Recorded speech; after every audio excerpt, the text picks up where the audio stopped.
morning, Miss Hartman. Hello. J.C. Longstreet is your personal hero, correct? I mean, not as much as Harry Potter is, but I mean, he's pretty close up there, yeah? J.C. Longstreet is the owner of Raptor World, right? Yes, he is. What a cool job that is, eh? You feel that you have a special connection with J.C. Longstreet, don't you? Oh, yeah. I do. He's taken you out to dinner before, right? Yeah, he did. I mean, there was another 20 people there, but we connected. I felt it. And he took you out to dinner at least 3 times, right? Yeah. And you've been regularly attending Raptor World for at least the past 3 years, correct? Yeah, I have, yeah. Several times a week, correct? Yeah. So you've been to Raptor World hundreds of times over the past 3 years. So many times, but still not enough. And you used to be an employee at Raptor World, right? Yes, yes, I did. You had a employee uniform, correct?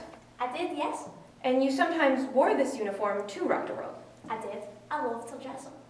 But you're not an employee at Raptor World anymore, are you? No, not anymore. And you used this employee uniform to blend into Raptor World, correct? Yeah, I did. And you used it to get into places that you weren't allowed to go to anymore. Yeah, I did. Now, one of these times, you were trespassing in the employee locker room. I don't know about I mean, I was in there, yeah. Miss Hartman, as an employee, you were not allowed in the employee locker room, correct? No, So you were trespassing in the locker room. it sounds such a bad word, that, but I didn't mean it like that. I just wanted to go in there. But technically speaking, it was trespassing. Yeah, I guess it was, yeah. Now, when you were in the employee locker room, you were using the restroom, correct? Yeah, I didn't really want to wait in the lines outside. You were in a bathroom stall. Correct? You heard some people walk in. Yes, I did. You didn't know it was Mr. Poole and Witt at the time. No? But you climbed on top of the toilet seat, correct? Yeah, I did. So you were sitting there in a bathroom stall, perched on top of the toilet seat, Yeah, I was. about 2 feet away from the stall door. Correct? And at this time, you claimed that you saw Witt pull out a knife.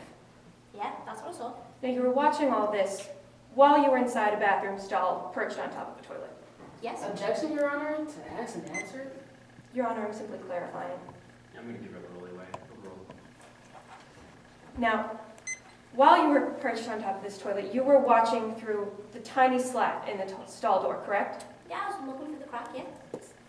And you claim you saw Witt put something in a locker. Yeah, I saw the knife. It has a nice pretty blue handle on it. And It's cute. you saw this all through, again, this tiny slat. I mean, yeah. And then Mr. Poole and Witt left, correct? Yes. So you were alone in the employee locker room. Yes, I was. And you chose to leave at this time. Yeah, I wanted to go back on the rides. You did not choose to look inside the locker room. I mean, it's none of my business. You did not look inside of that locker. No, I didn't. You did not verify what was in that locker. No, I did not. Now, I'd like to talk to you about another incident with Witt you said you saw. You were on the Tunnel of Terror on the day of August 30th, correct? Yes. Yes, I was. And Witt was operating the way. Correct. So at this time, Raptor World was open, correct? Yes. It was pretty busy that day, right? I mean, yes. There were people at the park. Yes. There were kids at the park. Lots of them. And like you, they enjoy going to Raptor World, don't they? I mean, not as much as me, like, but I guess they like it. But you seem to think people get pretty excited about Raptor World. Yes. Now, there were rides running at this time, Yes. including the one you were on. Yes. There were people on these rides. Correct. There were kids on these rides. Yes, they were. Now, these people, these kids, they scream on roller coaster rides, don't they? Yeah. No further questions.